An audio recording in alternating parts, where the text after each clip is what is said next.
Hero ಪ್ರೀತಿಸಿ ಮದುವೆ ಆಗಿರೋ ಹೆಂಡ್ತಿನ ಯಾಕೆ ಕೊಲೆ ಮಾಡ್ತಾನೆ, ಮತ್ತು ಜೊತೆಲಿರೋ ಫ್ರೆಂಡ್ಸು ಅಂತ ನಮಗೆ ಹೆಂಗೆ ದ್ರೋಹ ಮಾಡ್ತಾರೆ ಅಂತ ಗೊತ್ತಾಗಬೇಕು ಅಂತಂದರೆ ನೀವು ಈ ಮೂವಿ ನೋಡಲೇಬೇಕು.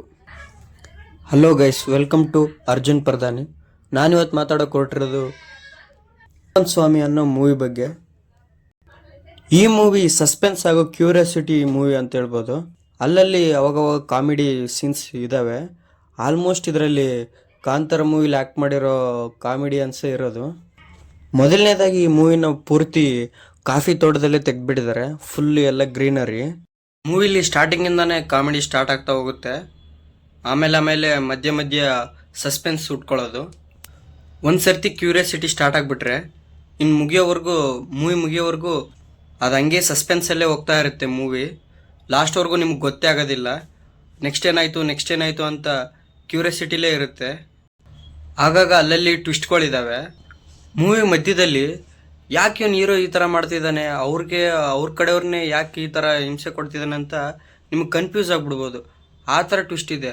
ಅಲ್ಲಲ್ಲಿ ಮಧ್ಯ ಕಾಮಿಡಿಯನ್ಸೇ ವಿಲ್ಲನ್ ಆಗೋಕ್ಕೆ ಹೋಗ್ತಾರೆ, ಮತ್ತೆ ಅವರೇ ಸಿಗಾಕೊಂತಾರೆ. ಸೊ ಆ ಥರ ಟ್ವಿಸ್ಟ್ ಅಂತ ಅದು ನೆಕ್ಸ್ಟ್ ಲೆವೆಲ್ ಆಗಿದೆ. ವಿಜಯ್ ರಾಘವೇಂದ್ರ ಅವರು ಯಾವ ರೇಂಜ್ಗೆ ಆ್ಯಕ್ಟಿಂಗ್ ಮಾಡಿದ್ದಾರೆ ಅಂತಂದರೆ, ಮೋಸ್ಟ್ಲಿ ಹಿಂದ್ಗಡೆ ಈ ಥರ ಆ್ಯಕ್ಟಿಂಗ್ ಅವ್ರು ಮಾಡೇ ಇಲ್ಲ ಅನಿಸುತ್ತೆ ಈ ಹಳೆ ಮೂವಿಲೆಲ್ಲ. ಸೊ ಆ ಥರ ಬೇರೆ ಆ್ಯಕ್ಟಿಂಗೇ ತೋರಿಸಿದ್ದಾರೆ ಇದರಲ್ಲಿ. ಸಾಂಗ್ಸೇ ಆಗಲಿ, ಕಾಮಿಡಿ ಸೀನ್ಸೇ ಆಗಲಿ, ಸಮಯಕ್ಕೆ ತಕ್ಕನಂಗೆ ಆ ಟೈಮ್ಗೆ ಏನು ನಡೀತಿರುತ್ತೋ ಅದೇ ಟೈಮಿಗೆ ಕರೆಕ್ಟಾಗಿ ಇಟ್ಟಿದ್ದಾರೆ ಕಾಮಿಡಿನೆಲ್ಲ. ಸೆಕೆಂಡ್ ಹಾಫಲ್ಲಂತೂ ಸೆಕೆಂಡ್ ಹಾಫ್ ಸ್ಟಾರ್ಟ್ ಆಗಿದ್ದಾಗಿಂದ ಮುಗಿಯೋವರೆಗೂ ಫುಲ್ಲು ನೆಕ್ಸ್ಟ್ ಏನಾಗುತ್ತೆ ಅಂತ ಕ್ಯೂರಿಯಾಸಿಟಿಲೇ ಇರ್ತೀರ. ಅಷ್ಟು ಸಸ್ಪೆನ್ಸ್ ಇದೆ. ಇನ್ನು ಪರ್ಫಾರ್ಮೆನ್ಸಿಗೆ ಬರೋದಾದರೆ ಹೇಳ್ದಂಗೆ ವಿಜಯ್ ರಾಘವೇಂದ್ರ ಅವರು ನಿಜವಾಗ್ಲೂ ನೆಕ್ಸ್ಟ್ ಲೆವೆಲಾಗಿ ಆ್ಯಕ್ಟಿಂಗ್ ಮಾಡಿದ್ದಾರೆ. ಇಡೀ ಮೂವಿನೇ ಅವ್ರ ಮೇಲೆ ಡಿಪೆಂಡ್ ಆಗಿದೆ ಅಂತ ಅನ್ಕೋಬೇಕು. ಈ ಮೂವಿ ನೋಡೋಕೆ ಹೋಗೋದೇ ಅವ್ರಿಗೋಸ್ಕರ ಅಂತ ಹೇಳ್ಬೋದು ನೋಡಿ. ಆ ರೇಂಜ್ಗೆ ಆ್ಯಕ್ಟಿಂಗ್ ಮಾಡಿದ್ದಾರೆ. ಇನ್ನು ಹೀರೋಯಿನ್ ಅಂತೂ ಅವ್ರು ಕೊಟ್ಟಿರೋ ಪಾತ್ರನ ಕರೆಕ್ಟಾಗಿ ಮಾಡಿದ್ದಾರೆ.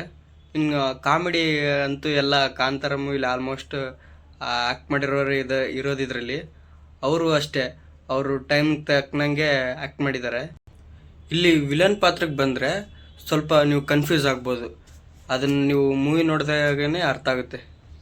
ನಿಜವಾಗ್ಲೂ ಮೂವಿ ಒಂದು ಸರಿ ಸ್ಟಾರ್ಟ್ ಆದರೆ ಎಲ್ಲೂ ಆಲ್ಮೋಸ್ಟ್ ಬೋರ್ ಹಿಡಿಯೋಕ್ಕೆ ಚಾನ್ಸೇ ಇಲ್ಲ. ಮಧ್ಯೆ ಒಂದು ಚೂರು ಅಷ್ಟೇ, ಆದರೂ ಅಷ್ಟೊಂದೇನು ಬೋರ್ ಅನಿಸಲ್ಲ ಅದು.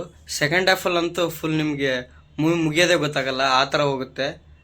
ಲಾಸ್ಟಲ್ಲಿ ಒಂಥರ ಬೇರೆನೇ ಅಂದ್ಕೊಂಡಿರಲ್ಲ, ಆ ಥರ ಟ್ವಿಸ್ಟ್ ಇಟ್ಟಿದ್ದಾರೆ ಲಾಸ್ಟಲ್ಲಿ. ಸೊ ಸಿನಿಮಾಗೆ ಹೋಗಿ ನೋಡಿ, ಚೆನ್ನಾಗಿದೆ ಮೂವಿ. ಇಷ್ಟ ಆಗಿದ್ದರೆ ಈ ವಿಡಿಯೋ ಸಬ್ಸ್ಕ್ರೈಬ್ ಮಾಡ್ಕೊಳ್ಳಿ. Thank you.